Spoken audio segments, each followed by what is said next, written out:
Very good morning to students. कैसे हैं आप सब? आई होप कि आप सभी बच्चे स्वस्थ होंगे और अच्छे तरह से अपना ध्यान रख रहे होंगे। एंड आई होप कि आप सभी ने अपनी वेकेशंस अच्छे से एंजॉय की होंगी, राइट? तो बच्चों, आज की हिंदी की कक्षा में आप सभी का स्वागत है। आज हम चलेंगे हिंदी साहित्य की ओर और क्या पढ़ेंगे, चलिए जानते हैं। बच्चों, अभी हमने कुछ दिन पहले एक पाठ पढ़ा था, अर्जुन का मोह भंग, याद है ना? तो हमने उसमें जाना था कि वो कहानी किसकी थी? महाभारत काल की थी, है ना? महाभारत के समय की थी। आज भी हम जो कहानी पढ़ने जा रहे हैं वो महाभारत काल की ही है, ठीक? आपको अगर ध्यान हो तो अर्जुन का मोह भंग जब हम पढ़ रहे थे तो मैंने आपको एक शब्द बोला था, दैट वाज अज्ञातवास, है ना? तो ये जो कहानी है ये पांडवों के अज्ञातवास से ही संबंधित एक किस्सा है, एक अंश है, ठीक है? तो हमारे आज के पाठ का शीर्षक है यक्ष प्रश्न। यक्ष प्रश्न। तो बच्चों, आज की इस वीडियो में हम इस पाठ को पढ़ेंगे और साथ साथ समझते चलेंगे, ठीक है? और वैसे तो इस पाठ की जो शैली है, जो विधा है, वो कहानी है, लेकिन इसमें कहीं कहीं पे संवाद शैली का भी प्रयोग किया गया है, ठीक है? जब हम पाठ को पढ़ेंगे तो समझते चलेंगे। पहले इसका इंट्रोडक्शन बॉक्स देखते हैं कि प्रस्तुत कहानी के पात्र महाभारत से संबंधित है। जैसा कि मैंने आपको बताया कि हमारा जो आज का पाठ है वो भी महाभारत काल से संबंधित है। इस कहानी में उस समय का वर्णन है जब पांचों पांडव अज्ञातवास की तलाश में जंगल जंगल भटक रहे थे। अज्ञातवास क्या चीज हुई? ऐसा वनवास जिसमें कोई आपको पहचाने ना, आपको अपनी पहचान जो है वो छिपा कर रखनी पड़े, हाइड करनी पड़े, ठीक? उसे कहते हैं अज्ञातवास। पांडवों से यक्ष ने कैसे प्रश्न किए और पांचों भाइयों ने उनके उत्तर कैसे कैसे दिए, पढ़ते हैं, ठीक? तो शुरू करते हैं कहानी को। हिरण के पीछे दौड़ते दौड़ते पांचों भाई बुरी तरह थक गए। शरीर से पसीना छूटने लगा था और प्यास से गला सूख रहा था।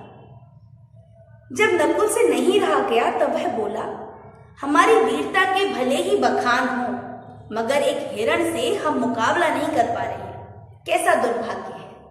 देखिए, अब वो अज्ञातवास की तलाश में जो है जंगल जंगल भटक रहे थे, तो एक हिरण उन्हें मिला। हिरण के पीछे पीछे वो दौड़ रहे थे, ठीक? अब क्या हुआ? दौड़ते दौड़ते, हिरण तो बहुत तेज दौड़ता है ना? तो हिरण के पीछे दौड़ते दौड़ते उनका पसीना निकलने लगा और उन्हें प्यास लगने लगी, लेकिन हिरण उनके हत्थे नहीं आया, ठीक है? तो नकुल बोले कि हमारी वीरता के बारे में भले ही लोग खूब बखान करते रहे, उसका गुणगान करते रहे, लेकिन एक हिरण से हम जो है वो मुकाबला नहीं कर पा रहे। एक हिरण जो है हमारे हाथ नहीं आ रहा है। कैसा दुर्भाग्य है, कैसी किस्मत है हमारी। आगे बढ़े।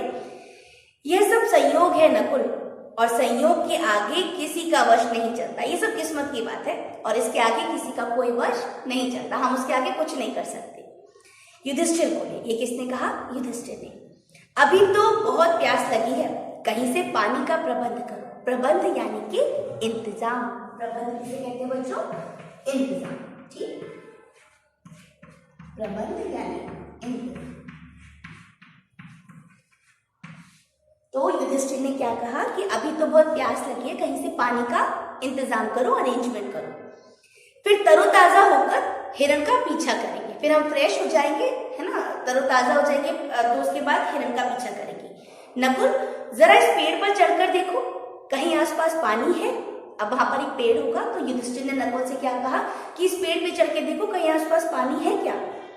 नकुल पेड़ पे चढ़ गया और दूर दूर तक देखने लगा। एक जगह उसे हरी भरी घास नजर आई। नजर आना, दिखाई देना, ठीक है? तो एक जगह क्या हुआ? उसे हरी भरी घास दिखाई दी और उड़ते हुए बगुले भी दिखे। बगुले कहाँ पर होंगे? जहां पर पानी होगा।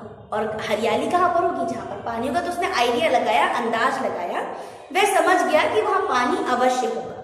पेड़ से उतरकर वह पानी लाने चला गया, ठीक? अब उसने क्या क्या देखा? उसने देखा कि हरी भरी घास है, बगुले हैं, तो उसे यह अनुमान हुआ कि यहाँ पानी जरूर होगा, ठीक है? तो वो पेड़ से उतर के पानी लेने चले गए। जलाशय बड़ा था। आगे बढ़ते हैं। जलाशय बड़ा था और उसका जल निर्मल था। निर्मल यानी कि साफ और स्वच्छ। निर्मल किसे कहते हैं बच्चों? साफ और स्वच्छ।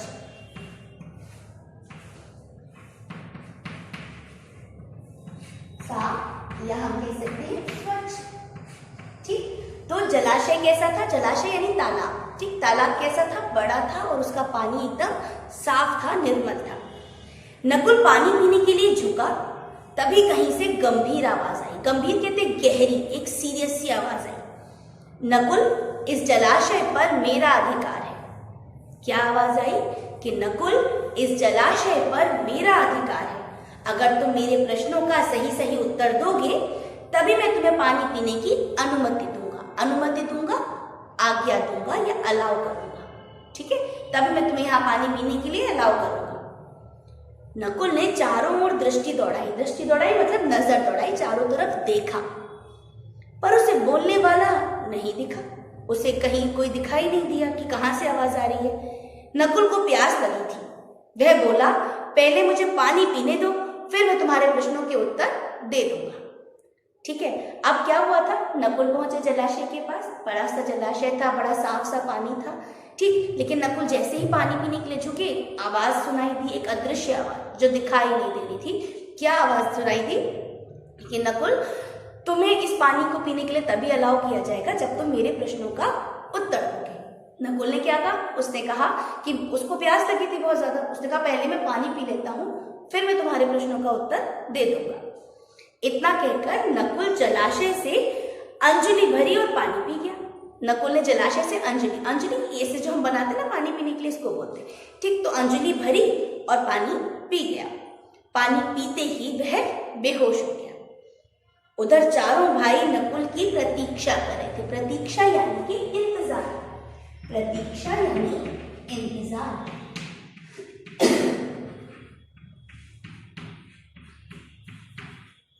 इंतजार करना, किसी का वेट करना, है ना। तो अब क्या हुआ? चारों भाई नकुल की प्रतीक्षा कर रहे थे। नकुल बेहोश हो गए थे तो उसकी प्रतीक्षा कर रहे थे। काफी देर के बाद भी जब वो नहीं लौटे तो युधिष्ठिर ने सहदेव को उसकी खोज में भेजा। सहदेव को उसकी खोज में भेजा। किसकी खोज में? नकुल की खोज में। ठीक, जलाशय के निकट पहुंचकर वह भी प्यास बुझाने की इच्छा को ना दबा सका। अब सहदेव पहुंचे नकुल को ढूंढने के लिए, लेकिन उन्हें भी प्यास लगी थी। तो प्यास लगे तो पहले पानी दिखा तो उन्होंने भी पानी पीना ज्यादा सही समझा, है ना। तो अदृश्य गंभीर आवाज में उसे भी चेतावनी मिली। इसके बावजूद उसने पानी पिया और बेहोश हो गया। अब क्या हुआ? सहदेव निकले तो थे नकुल को ढूंढने, लेकिन उनको भी पानी देख करके रहा नहीं गया। उनको प्यास लगी थी, है ना। उनको भी यक्ष की तरफ से अदृश्य एक आवाज सुनाई दी। उन्होंने उनकी चेतावनी को अनदेखा कर दिया, अनसुना कर दिया और पानी पिया और क्या हुआ?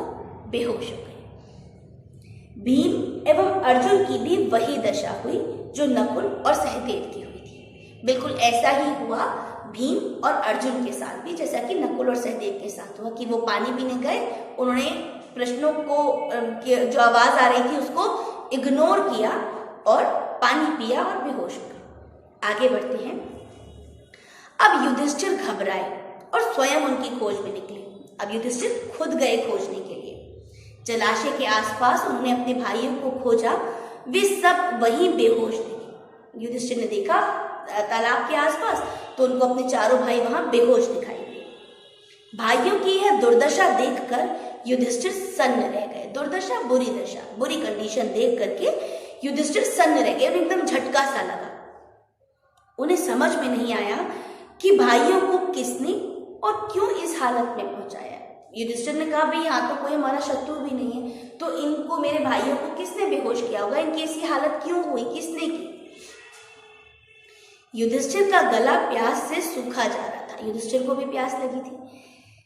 उन्होंने पहले पानी पीकर इस समस्या पर सोचने का निश्चय किया। अब युधिष्ठिर ने भी यही सोचा कि पहले चलो पानी पी लेते हैं, उसके बाद इस समस्या पे सोचेंगे।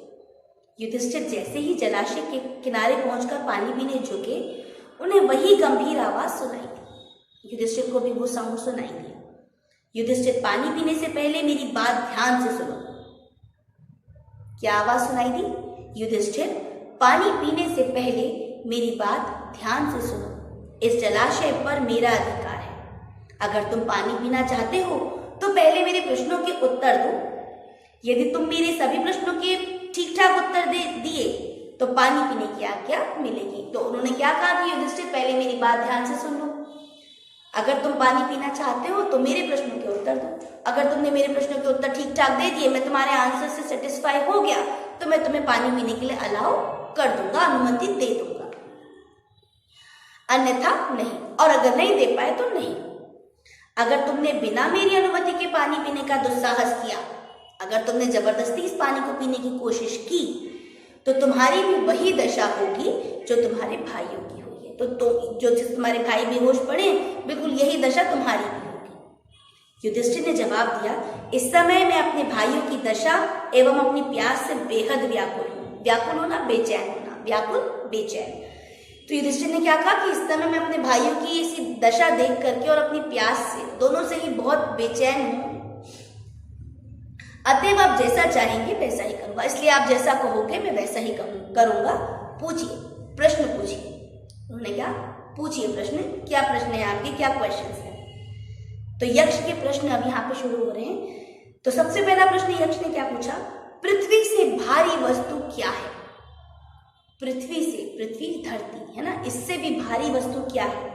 तो युधिष्ठिर ने क्या उत्तर दिया, पाप। क्या है? पाप। अगर जाने अनजाने भी आपसे कोई पाप होता है, कोई गलती होती है, तो उसका जो गिल्ट होता है ना, वो बहुत ज्यादा हैवी होता है, आपके मन में लगता है। तो इस धरती से भी ज्यादा भारी किसे माना गया है? पाप को माना गया है। तो क्या कहते हैं युधिष्ठिर? पाप। स्वर्ग से ऊंचा क्या है? अगला प्रश्न क्या पूछते हैं, स्वर्ग से ऊंचा क्या है? तो युधिष्ठिर कहते हैं पिता। एक पिता का जो दर्जा है वो किसके बराबर, वो कैसा है? वो स्वर्ग से भी ऊंचा है। ठीक। हवा से भी तेज कौन चलता है? अगला प्रश्न पूछा, हवा से भी तेज कौन चलता है? युधिष्ठिर ने उत्तर दिया, मन। अब बच्चों, मन को क्यों कहा गया है हवा से तेज? अब जैसे आप यहाँ बैठे हैं, ठीक, आप यहीं बैठे बैठे क्षण भर में यहाँ से कोलकाता, अमेरिका, इंग्लैंड, जहां आप चाहें वहां पहुंच सकते हैं, है ना। हवा भी इतनी तेज नहीं चलती जितनी तेज आपका मन चलता है। हम एक जगह से दूसरी जगह पल भर में पहुंच जाते हैं, ठीक है ना। तो युधिष्ठिर ने क्या उत्तर दिया, मन। खुली आंखों से कौन सोता है? अगला प्रश्न था, खुली आंखों से कौन सोता है? युधिष्ठिर ने उत्तर दिया, मछली। अगला प्रश्न, संसार की सबसे आश्चर्यजनक बात क्या है? युधिष्ठिर ने उत्तर दिया, यही कि किसी के मरने पर लोग ऐसे दुखी होते हैं जैसे वह स्वयं कभी मरेंगे ही नहीं, जबकि उन्हें एक दिन मरना ही है, जबकि उन्हें भी एक दिन मरना होता है। देखिए, हम सब नश्वर है ना। जिसका भी, जो भी चीज इस दुनिया में जन्म लेती है, उसका जो अंत है वो निश्चित है। ठीक, फिर भी किसी की मृत्यु पर मनुष्य का इस तरह दुखी होना कि ये विपदा, ये चीज उनके ऊपर नहीं आएगी, ये सबसे ज्यादा सरप्राइज होने वाली बात है। ठीक, तो उन्होंने ये उत्तर दिया। आगे बढ़ते हैं।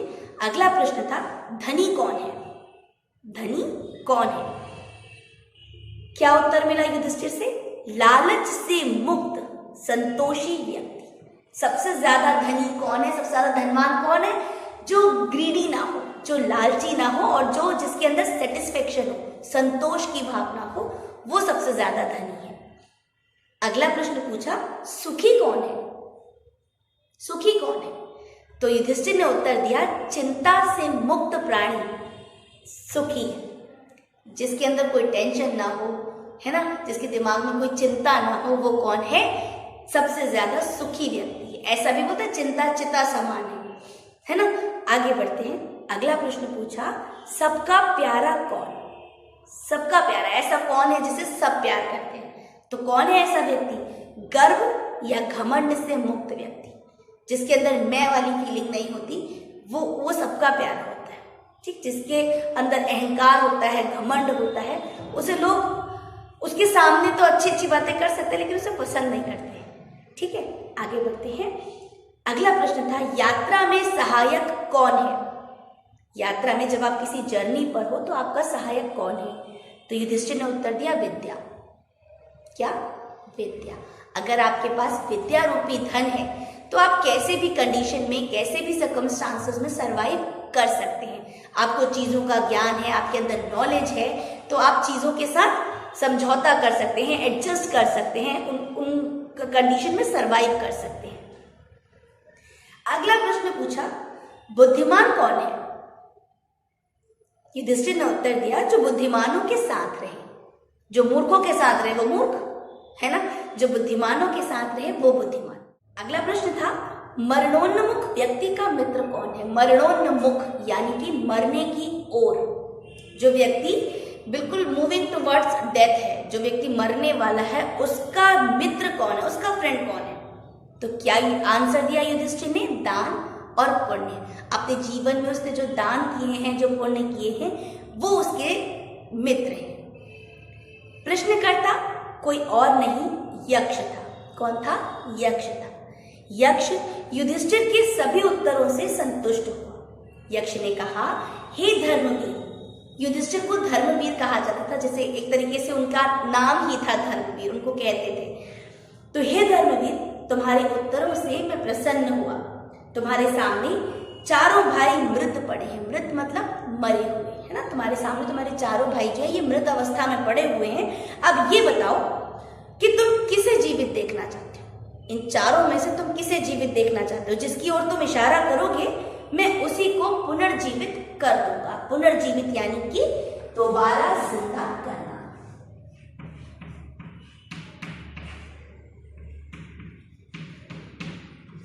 पुनर्जीवित यानी दोबारा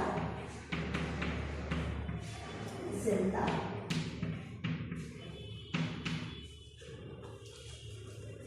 हो। ठीक, तो उन्होंने क्या कहा कि आप जिसकी भी तरफ इशारा करेंगे उसे मैं दोबारा जिंदा कर दूंगा, किसी भी एक भाई को। हे यक्ष, तुम मेरे सबसे छोटे भाई नकुल को जीवित कर दो।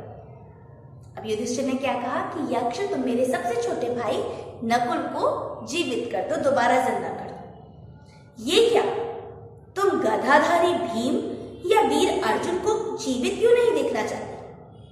अब यक्ष ने क्या पूछा कि तुम भीम को या अर्जुन को जिंदा क्यों नहीं देखना चाहते? अब युधिष्ठिर ने क्या उत्तर दिया, देखिए, क्योंकि माता कुंती का एक पुत्र मैं तो जीवित हूं।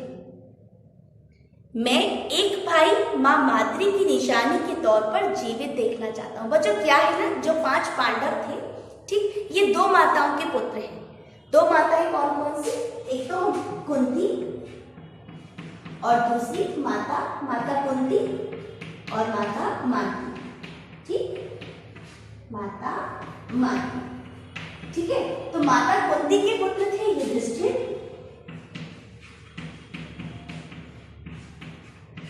अर्जुन और भीम। ठीक, और माता माद्री के पुत्र थे नकुल और सहदेव। नकुल और सहदेव।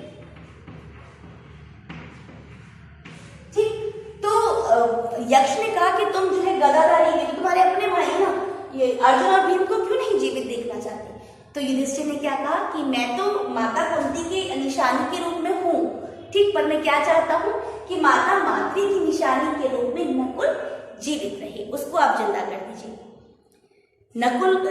युधिष्ठिर का यह त्याग एवं मातृभक्ति देखकर यक्ष बड़ा प्रभावित हुआ। देखिए कितना त्याग, उनके अपने सगे भाई थे अर्जुन और भीम, लेकिन उन्होंने उस चीज का त्याग किया, है ना। उन्होंने क्या कहा कि माता माद्री का एक पुत्र आप जीवित रखिए, है ना। तो यहाँ पर उनके त्याग के गुण का पता चलता है ना, कि वो कितने त्यागशील थे। और दूसरा, माता के प्रति उनके प्रेम का पता चलता है। तो उन्होंने क्या कहा कि माता माद्री की निशानी के रूप में आप नकुल को जीवित कर दीजिए। युधिष्ठिर का यह त्याग एवं मातृभक्ति देखकर यक्ष बड़ा प्रभावित हुआ, बड़ा ही इंप्रेस हुआ। बोला, युधिष्ठिर तुम सचमुच धन्य हो, तुम सचमुच धन्य हो, महान हो। लो, मैं तुम्हारे चारों भाइयों को जीवित कर देता हूँ। चलो, मैं तुम्हारे चारों भाइयों को जीवित कर देता हूँ। युधिष्ठिर ने अपनी नम्रता, त्याग और बुद्धिमत्ता से चारों भाइयों को जीवित करा दिया। ठीक, उसने अपनी जो उसकी बुद्धिमानी थी, है ना, उसका त्याग से वो प्रभावित हो गया और उन सबसे क्या हुआ, उसने अपने चारों भाइयों को जीवित करा लिया। ठीक है, तो यहाँ पर ये पाठ आपका पूरा होता है। तो बच्चों, आई होप कि ये पाठ आपको समझ में आया होगा, राइट? अच्छा है ना। तो क्या सीखा हमने इस पाठ में? क्या था इस पाठ में? इस पाठ में हमने देखा कि पांचों पांडव जो हैं वो अज्ञातवास में जंगल जंगल भटक रहे हैं, एक हिरण का पीछा किया तो क्या हुआ, हिरण उनके हाथ नहीं आया, है ना। उन सबको प्यास लगी, नकुल ने देखा कि पानी कहाँ है, नकुल पानी की तलाश में गए और क्या हुआ, वहां पर आ रही एक अदृश्य आवाज को उन्होंने इग्नोर किया। उस अदृश्य आवाज ने क्या कहा कि मेरे प्रश्नों के उत्तर दो और पानी पियो, है ना। नकुल ने उसे इग्नोर किया और वो पानी पीने लगे और क्या हुआ, परिणाम स्वरूप क्या हुआ कि वो बेहोश हो गए। ठीक, उनकी तलाश में सहदेव निकले, फिर उनकी तलाश में उसी तरह भीम और अर्जुन भी निकले, लेकिन क्या हुआ, चारों का एक सा ही हाल कि चारों ही भाई जलाशय के इर्द गिर्द बेहोश पड़े हुए थे। अंत में युधिष्ठिर, जो कि कहानी के मुख्य पात्र के रूप में प्रस्तुत किए गए हैं, वो वहां पहुंचे जलाशय के पास।